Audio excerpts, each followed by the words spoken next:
There was no final deal. There was a great deal of discussion about a bunch of different things. No final deal. No final deal. But we did talk about DACA. We did talk about border security, the president's priorities there. But we also talked about taxes and a bunch of other things for the fall agenda. Talked about the hurricanes, for example. But I think it's fair to say that while I think there was a headline I saw this morning that said there was a deal done. That's not accurate. There was another headline that said a deal's on the table, and I think that's fair.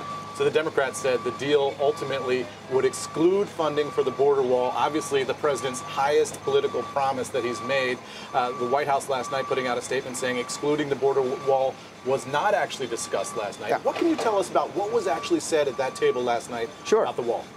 The Democrats wanted to talk more and more about dreamers and about permanent status, and the president said, well, let's more talk about DACA. And the president wanted to push the wall very hard, and the Democrats said, well, let's talk about border security. I think if we had a final agreement on those things, you'd have a final deal. And the reason that we can say here today that we don't have a final deal is the president is still pushing the wall. Is it possible to get a deal without the wall now and perhaps getting the wall later? I know the president talked this morning about possibly getting it later in the fall or in December as part of a funding bill. I think that's the basis for conversation. Keep in mind, you also can't do a deal last night without having the Republican leadership involved as well.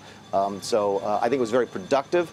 I think everyone's sort of moving in the same direction, but it's not fair to say that it's a done deal. You've seen the explosion of anger in the president's political base overnight. You've got Ann Coulter, Steve King, Breitbart, all extremely critical of the president. Breitbart calling him Amnesty Don this morning. They feel potentially betrayed if this deal is as described. Does the reaction of the political base here affect what's going to happen in the White House? Did we get close to a deal and now we're pulling away because of that? No, I don't think so. I don't think the criticism is fair. I think the criticism is assuming that the president is giving up on something. He's not. I think if you do end up seeing, end up seeing some type of agreement regarding DACA and this massive but not wall border security, talking about technology and people, all the things that we need to stop drugs and illegals from coming across the border. If that does become the framework for an agreement, that does not mean the president is giving up on his priorities. He's made it very, very clear to me that the wall is a top priority for him in all budget negotiations and will continue to be. So I think the criticism is probably premature. The president has not given up on this. We're simply looking at this in bits and pieces. What was the deal discussed on taxes last night? That's been a big priority of this administration. You've been involved in it nearly 24/7. Was there the framework of a deal with Democrats? Yesterday you said to me you weren't sure whether or not Democrats could agree to anything that would give Donald Trump a win.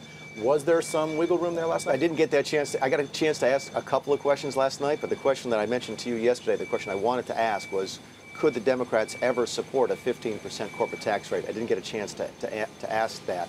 I will tell you this. I did get a feel maybe that there was a deal to be had on taxes. We didn't get nearly as deep down into the tax discussion as we did on the immigration issue.